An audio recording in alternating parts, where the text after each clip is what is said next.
আসসালামু আলাইকুম রহমতুল্লাহি ওবারাকাতু। আশা করি সবাই আল্লাহর অশেষ মেহেরবানি ও দয়ায় ভালো আছেন।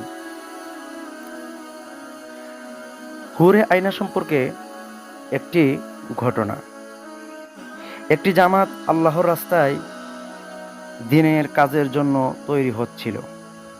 সিরিয়ায় একজন বুজুর্গ ব্যক্তি ছিল, ওনার নাম হজরতে আব্দুল ওয়াহেদ রহমতুল্লাহি আলাই।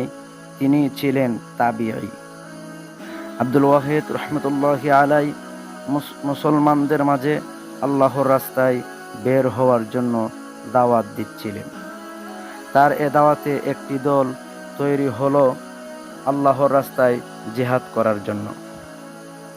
এক যুবক দাঁড়িয়ে আব্দুল ওয়াহেদ রহমতুল্লাহি আলাইয়ের কাছে প্রশ্ন করল, হে আব্দুল ওয়াহেদ, আমি যদি এই দিনের কাজের জন্য তৈরি হই বা এই দিনের কাজের জন্য যদি আপনার সাথে যদি যাই বা শহীদ যদি হই, আল্লাহ তাআলা কি আমাকে জান্নাত দান করবেন?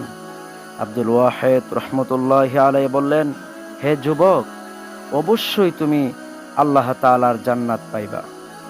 যুবকটি বলল, তাহলে আমি ইসলামের জন্যে, দ্বীনের জন্যে আমি আমার মাল এবং জান উভয়টা দিতে রাজি আছি। আমি আপনার সাথে যাওয়ার জন্য তৈরি হয়ে নিলাম।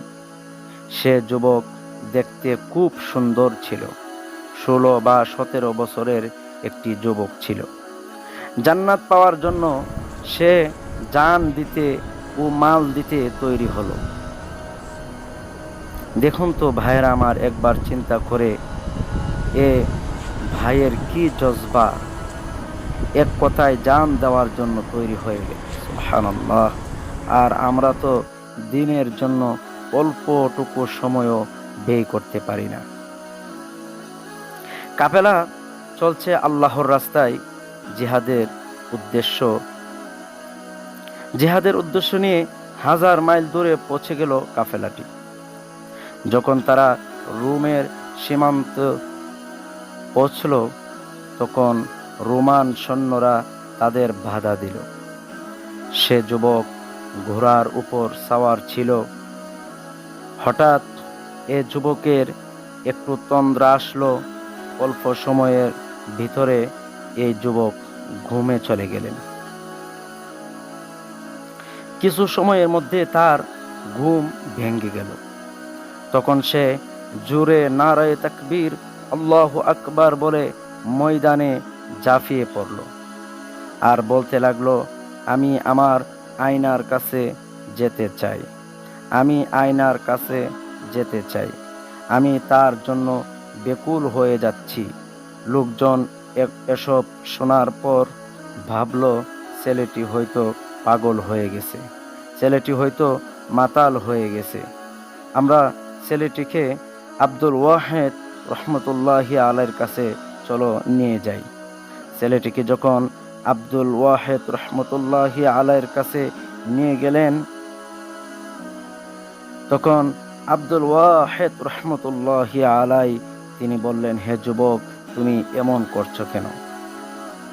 এই যুবক আব্দুল ওয়াহেদ রহমতুল্লাহি আলাইহির কাছে বলতে লাগলেন, আমি আয়নার জন্য ব্যাকুল হয়ে গেছি, আমি এই পৃথিবীতে আর থাকতে চাই না। আমি মাত্র এক মুহূর্তের জন্য তার রূপের ঝলক দেখেছি, যা আমাকে দিশেহারা করে দিতেছে। আব্দুল ওয়াহেদ রহমতুল্লাহি আলাইহি বললেন, বেটা, কি হয়েছে আমাকে সব খুলে বলো।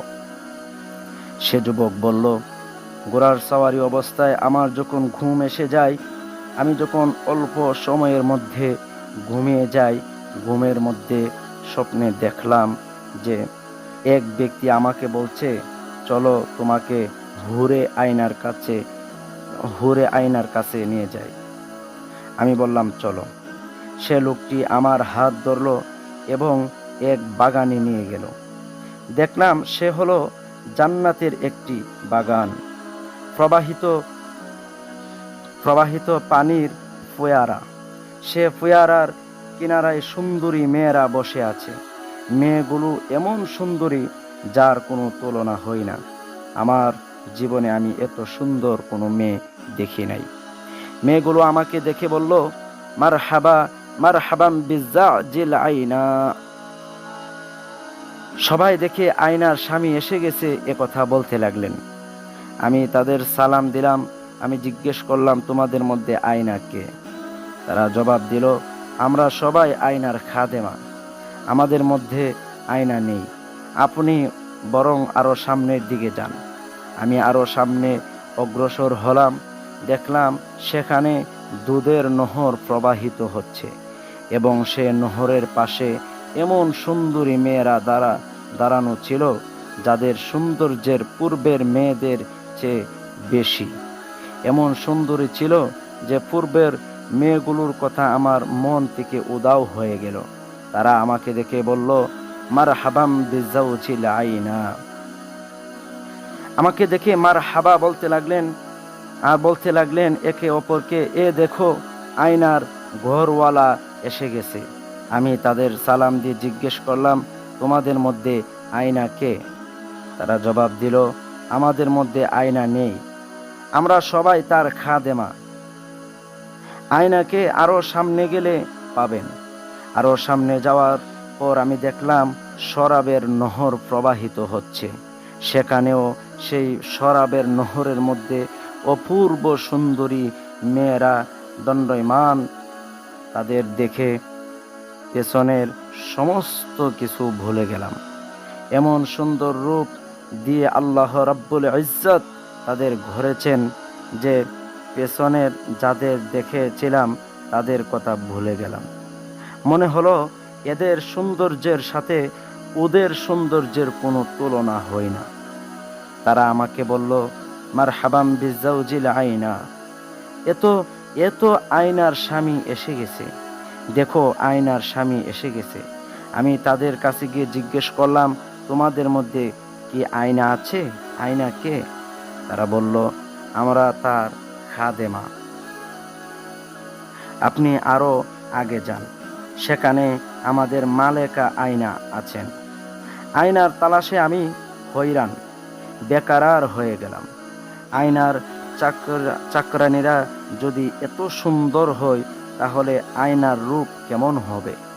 আমি আরো আগ্রহ নিয়ে সামনের দিকে এগিয়ে গেলাম। দেখলাম মধুর নহর প্রবাহিত হচ্ছে।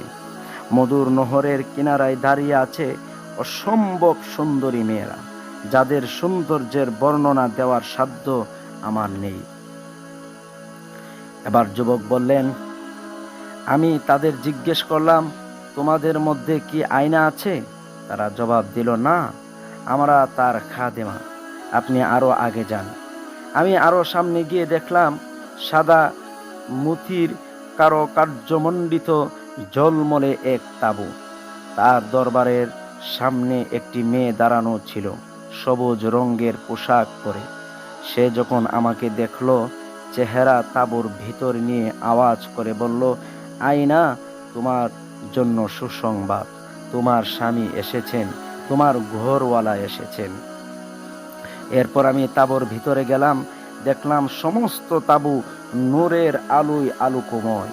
দেখলাম তাঁবুর মধ্যখানে হুরে আয়না স্বর্ণ জড়িত মতি ও ইয়াকুতের কারুকার্যমণ্ডিত পালঙ্কের উপর বসে আছে। এমন রূপ, এমন সৌন্দর্য যা দেখলে মানুষের কলিজা ফেটে যাবে, সহ্য করতে পারবে না এরূপ সৌন্দর্যের আকর্ষণ, এ রূপের আকর্ষণ। হুরে আয়নাকে দেখে আমি বললাম, তাহলে এ হলো আয়না? আয়না জবাব দিল, মারহাবান কদ্দারনাল কুদুমা আলাইকা ইয়া ওয়ালিয়ার রহমান। হে আল্লাহর পেয়ারা বান্দা, তোমার আমার মিলন খুবই নিকটে। আমি তাকে দেখে তার কাছাকাছি গেলাম, তার কাছে বসতে চাইলাম, তার পাশে বসে ঘষাঘষি করতে চাইলাম, কিন্তু সে আমাকে বলল, মাহলান মাহলান, না, এখনো নও, সময় হয়নি, ধৈর্য ধরো। ফাইন্না ফিকা রূহুল হায়া, এখনো তুমি জিন্দা, কিন্তু আজ তোমার শেষ দিন, তুমি রোজাদার, আমার সাথে আজ ইফতারি করবে। এ কথার পর আমার ঘুম ভেঙে গেল। এবার যুবক ছেলেটি চিৎকার দিয়ে বলতে লাগলেন, হে আব্দুল ওয়াহেদ রহমতুল্লাহি আলাই শায়েখ, আমি আর বাড়ি ফিরে যাব না। আয়নাকে আমার হাসিল করতেই হবে। আয়না আমার জন্য অপেক্ষা করছে। এরপর ছেলেটি প্রবল বেগে কাফেরদের উপর ঝাঁপিয়ে পড়ল। বীর বিক্রমে কাফেরদের কচুকাটা করে সে নিজে শহীদ হয়ে গেল। এ জিহাদে সর্বপ্রথম এ ছেলেটি শহীদ হলো। হযরত আব্দুল ওয়াহেদ রহমতুল্লাহি আলাই বললেন, আমি দেখলাম এ ছেলেটি মারা যাচ্ছে, হাসতে হাসতে শহীদি মর্যাদা লাভ করলো। শহীদ হওয়ার পরও সে হাসি মুখে লেগেই ছিল তার মুখে। জিহাদ থেকে যখন ফিরে এলাম তখন এ ছেলেটির মা আমার কাছে এলেন। আমার কাছে এসে বললেন, হে আব্দুল ওয়াহেদ, আমার হাদিয়ার কি হলো? আমার সন্তান কলিজার টুকরা বুলবুলের কি হলো? সে ছেলেটিকে হাদিয়া বলছিল। সে তার ছেলেকে বলছে হাদিয়া। মহিলা তার ছেলেকে আল্লাহকে হাদিয়া দিয়েছিলেন। তখন সে সময়ের মায়েরা কত মজবুত ঈমানওয়ালা ছিল, সুবহানাল্লাহ। মা বলছেন যে আমার ছেলে হাদিয়া কি আল্লাহ রাব্বুল আলামিন কবুল করেছেন? আব্দুল ওয়াহেদ রহমতুল্লাহি আলাইহি জবাব দিলেন, অবশ্যই আল্লাহ রাব্বুল আলামিন আপনার সন্তানকে উত্তমভাবে কবুল করেছেন। রাতে ওই মা স্বপ্নে দেখলেন তার ছেলে জান্নাতের স্বর্ণ জড়িত মুতিত ও ইয়াকুতের কারুকার্যমণ্ডিত পালঙ্কে বসে আছেন হুরে আয়নার সাথে। ছেলেটি বলছে, মা, আল্লাহ পাক তোমার কলিজার টুকরা হাদিয়া গ্রহণ করেছেন এবং আয়নার সাথে আমার বিবাহ দিয়েছেন, তাকে আমার স্ত্রী বানিয়েছেন। সম্মানিত প্রিয় শ্রোতা, আল্লাহ রাব্বুল আলামিন বলেন, ইন্না ফিল জান্নাতি লুহুরুন ইউকালু লাহুল আয়না। জান্নাতের ভিতরে হুরে আয়না আছে। যে হুরে আয়না প্রত্যেকটা যুবক বা প্রত্যেকটা জান্নাতীকে আল্লাহ রাব্বুল আলামিন দিবেন। যে জান্নাতি হুরে আয়না ঘোরাফেরা করবে জান্নাতের ভিতর, আন ইয়ামিনিহা সাবউনা আলফা খাদিম। এই হুরে আয়না তার ডান দিকে 70,000 খাদেম থাকবে, তার বাম দিকে 70,000 খাদেম থাকবে। আন শিমালিহা মিসলু যালিক। মোট কথা 1,40,000 খাদেমা পরিবিশিষ্ট হয়ে সে চলাফেরা করবে তার খাদেমা হিসাবে। এসে হুরে আয়না যার সম্পর্কে হাদিসে আরো বলা হয়েছে, তার পরিবার থাকবে 70 জোড়া কাপড়। প্রতিটি কাপড়ের রং থাকবে আলাদা। তার শরীর থেকে 70 প্রকার খুশবু বের হবে। মাথায় থাকবে তাজ, সেখানে 70টি ইয়াকুত থাকবে।